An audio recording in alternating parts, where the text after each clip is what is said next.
第一课认识情绪勒索，它到底是什么？你有没有遇到过这种情况？朋友发了一条讯息，我最近心情很不好，你为什么不关心我？算了，我就知道你根本不在乎。父母叹了口气，我们辛苦把你养大，结果你连这么小的要求都不愿意答应。主管皱着眉头，这次的加班很重要，公司需要你，你该不会想落挑子吧？你心里明明觉得不对劲，却还是忍不住顺从了对方的要求，仿佛再多说一句不，你就是个没良心、不够爱对方，甚至不负责任的人。这就是情绪勒索。什么是情绪勒索呢？情绪勒索这个词最早由心理学家苏珊·福沃提出，他将其定义为利用恐惧、内疚、责任感等负面情绪来控制或操控他人的行为。简单来说，就是用你的良心来威胁你，让你无法拒绝对方的要求。情绪勒索的4大步骤，一场高明的情绪勒索通常会经过这4个阶段。要求，对方提出请求或要求。2抵抗，你有点不愿意，表现出犹豫或拒绝的态度。3施压，对方开始用各种手段，内疚、恐惧、责任感来让你改变心意。4屈服，你最终因为害怕失去关系，害怕愧疚，还是妥协了。这样的模式听起来很熟悉，对吧？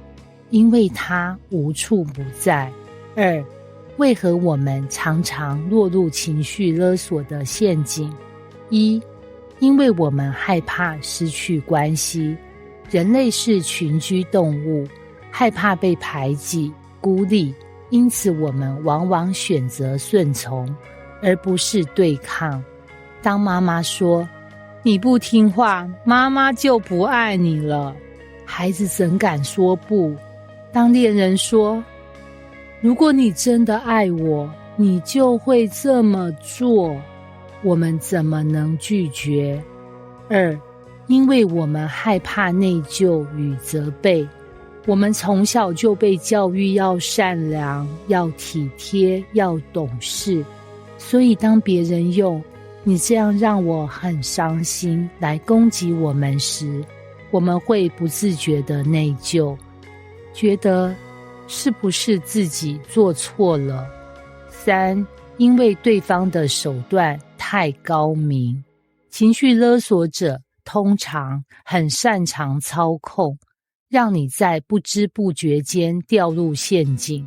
他们不一定是坏人，甚至可能是最爱你的人，但他们习惯用这种方式来达成目的，而我们也习惯顺从，久而久之，这就变成了正常的互动模式。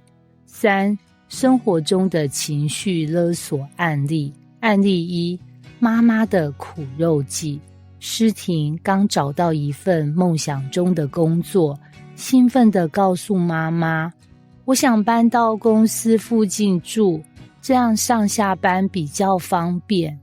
妈妈先是一愣，接着眼泪就掉了下来。你真的忍心丢下妈妈一个人吗？你忘了小时候妈妈是怎么每天照顾你的吗？诗婷内心纠结，她当然知道妈妈有点夸张，但她还是不忍心让妈妈伤心。于是只能勉强放弃租房的计划。诗婷妈妈的手段就是内疚施压。案例2，恋人的爱之枷锁。志豪交了一个女友意涵，刚开始两人感情很好，但后来意涵变得越来越黏人，甚至开始要求，如果你真的爱我，你就不会跟异性朋友出去。志豪觉得奇怪，但我只是普通朋友的聚会啊。意涵马上翻脸，所以你是觉得这些朋友比我重要吗？志豪被这句话吓住了，他不想惹意涵不高兴，只好一一推掉聚会。结果朋友越来越少，他却觉得喘不过气。意涵的手段就是爱的绑架。案例3，老板的责任捆绑。志明在公司已经超时加班1个礼拜，这天终于鼓起勇气跟主管说，我今天想准时下班。主管皱起眉，公司现在正需要人，你怎么可以这个时候落挑子？志明想了想，好像真的不太好意思，于是又默默留下来加班。主管的手段就是责任压力。4，如何开始摆脱情绪勒索呢？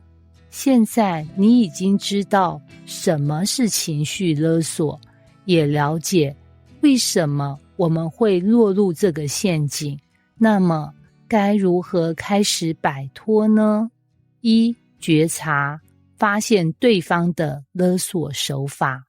当有人让你觉得我不答应就会很内疚，这可能就是情绪勒索的信号。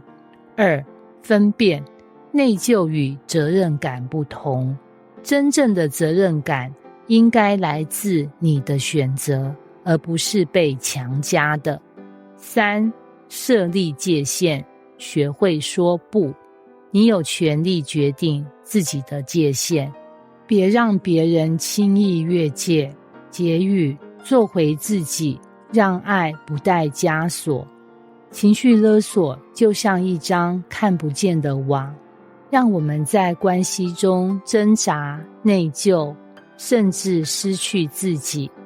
但现在你已经拆穿了这张网，看清了它的运作方式。